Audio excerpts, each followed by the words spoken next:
Et sur Europe 1, il est 9h30, le journal des médias avec Eva Rock. Avec Coé qui revient en prime time, Nicoletta qui nous dit tout sur un air de star et la disparition d'une légende des feux de l'amour. On commence avec des nouvelles de Coé qui prépare des prime time pour la chaîne du câble et du satellite TF6. L'animateur présentera effectivement dans quelques jours une nouvelle saison de l'émission Le Plus Grand Fan 2 sur TF6. Alors 3 rendez-vous en prime time de 90 minutes sont prévus pour dresser les portraits des fans de Tony Parker, de Plus Belle la Vie, de Danny Boone ou encore de l'Olympique de Marseille. Julie, ne souriez pas. Un jury sera chargé de déterminer qui est le plus grand fan d'eux. C'est un jury composé d'Alexandra Rosenfeld, d'Isabelle Morini-Bosque et de Laurence Pio qui dirige le magazine Closer. Et le gagnant remportera la réalisation de son rêve. Un voyage sur Mars, elle est simple. Non, il remportera la réalisation de son rêve, mais on ne vous en dit pas plus. Jean-Michel Cohen, le nutritionniste, arrive sur iTélé. Le diététicien proposera à compter du 13 mai une chronique santé tous les lundis à 9h50 sur la chaîne d'info iTélé. Alors il y évoquera l'actualité de la santé, mais aussi de la diététique et des progrès médicaux. Mardi prochain, M6 va lancer son nouveau divertissement, un air de star. On en a déjà parlé, des célébrités vont s'amuser à se grimer en stars de la chanson, alors à eux de chanter et danser comme Madonna, Rihanna ou Claude François. Mais qu'est-ce qui pousse ces personnalités à accepter de participer à cette émission à heure de grande écoute ? Élément de réponse avec une des participantes, Nicoletta. Je vais vous dire que je suis bien payée, et j'ai raison de le dire. À une heure où c'est difficile de gagner sa vie, je trouve que c'est un privilège d'avoir un beau contrat avec une grande chaîne de télé. Je suis désolée, j'ai une copine qui a fait jury dans un concours de chant et elle a eu raison aussi, parce que ça fait partie de notre métier. Faire un travail qui a de toute façon une connotation avec la chanson et la scène, je vois pas pourquoi j'aurais dit non, c'est mon métier quand même. Hein. Et il y a du travail, on n'est pas payé pour rien faire. Hein. Eh ben, ça le mérite de la franchise. Hein. Voilà, et pour rappel, les autres candidats sont Valérie Bègue, le prince Emmanuel Philibert de Savoie, Natacha Saint-Pierre, Amaury Vassili, Delphine Chanéac, Jérôme Anthony et Florent Motte. Tous jouent pour récolter des fonds pour une association. La fin de la série Maison Close sur Canal. Les audiences ont eu raison de la série de Canal+, avec 500 000 téléspectateurs en moyenne contre 1,3 million lors de la première saison.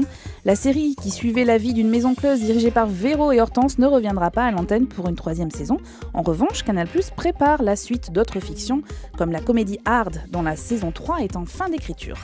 Encore une invitée surprise dans Nos chers voisins. Et oui, hier nous évoquions une édition spéciale de la série de TF1 avec des guest stars, comme on dit aux États-Unis, et la venue dans l'immeuble des voisins de Sonia Rolland ou encore Laetitia Milhaud. Eh bien, le nom d'une 3e comédienne vient se rajouter à cette liste. Il s'agit de Vanessa Demouy. Elle donnera la réplique à Martin Lamotte et à ses comparses. Le fils de Michael Jackson devient comédien aux États-Unis. Bon, d'accord, c'est un micro-événement dans le milieu des séries américaines, mais quand même, Prince Michael, le fils de Michael Jackson, jouera dans l'épisode final de la saison 5 de 90-210 Nouvelle Génération. Il donnera la réplique à Jessica Stroup, alias Silver. On ne reverra pas le jeune homme sur les écrans par la suite, en tout cas pas dans cette série, parce que la production a décidé qu'il n'y aurait pas de 6e saison. À suivre donc. Et puis toujours au chapitre des séries américaines, la disparition de Jane Cooper. Ce nom ne vous dit peut-être rien et pourtant elle était une des stars de la série Les Feux de l'amour. Et oui, Jane Cooper, alias Catherine Chancellor, avait intégré le casting l'année de la création du feuilleton, soit en 1973. Elle était la seule actrice encore présente. 72, moi, je suis plus ancienne. Mon Dieu, je me sens mal. Préparez ma nécro. Julie est l'héroïne des Feux de l'amour d'Europe 1 depuis 1972. Vous vous rendez compte, elle était la seule actrice présente depuis le début de la série. Elle était encore là dans les derniers épisodes. Jane Cooper est décédée hier à l'âge de 84 ans. On enchaîne avec les inconnus qui reviennent sur Internet. Et oui, Pascal Légitimus, Bernard Campan, Didier Bourdon, le célèbre trio est de retour, on le savait. Ils préparent en effet la suite au cinéma des 3 frères. Et en attendant la sortie du film, ils ont décidé de poster régulièrement sur le net des pastilles, des sortes de mini-sketchs. En jouant sur leur côté, on comprend pas grand-chose au monde virtuel quand même, il faut le dire. Ils ont mis en ligne leur première vidéo et annoncent leur intention. Bonjour. Voilà, écoutez, on est ravis parce que c'est notre première apparition sur le web. Et oui, c'est quelque chose. Et sur le web, d'ailleurs, on nous a dit de bien prononcer pour ceux qui auraient peu de débit. Donc, nous prononçons bien. Bonjour les internautes. Bonjour, on est devenus des geeks, des tweetos. Voilà, On adore le web. Parce qu'on va vous fabriquer des petites pastilles spécialement pour vous. Plein de belles surprises, prononcez bien. À venir. Voilà, Internet. Donc ça, c'est la première pastille. Il y en aura d'autres, évidemment.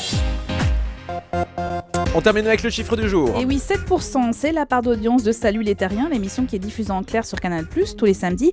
Conséquence de ces très bonnes audiences, eh bien la chaîne a demandé à Thierry Ardisson de poursuivre l'émission en juillet et en août. Et on retrouvera notamment les chroniques de Gaspard Proust. C'est-à-dire que Thierry Ardisson est donc privé de vacances cette année. Exactement. Qu'est-ce qu'ils font? Ils enregistreront tout à l'avance, on imagine? Pas forcément tout à l'avance, mais quand même une partie. C'est bizarre. Merci beaucoup, Eva Rock.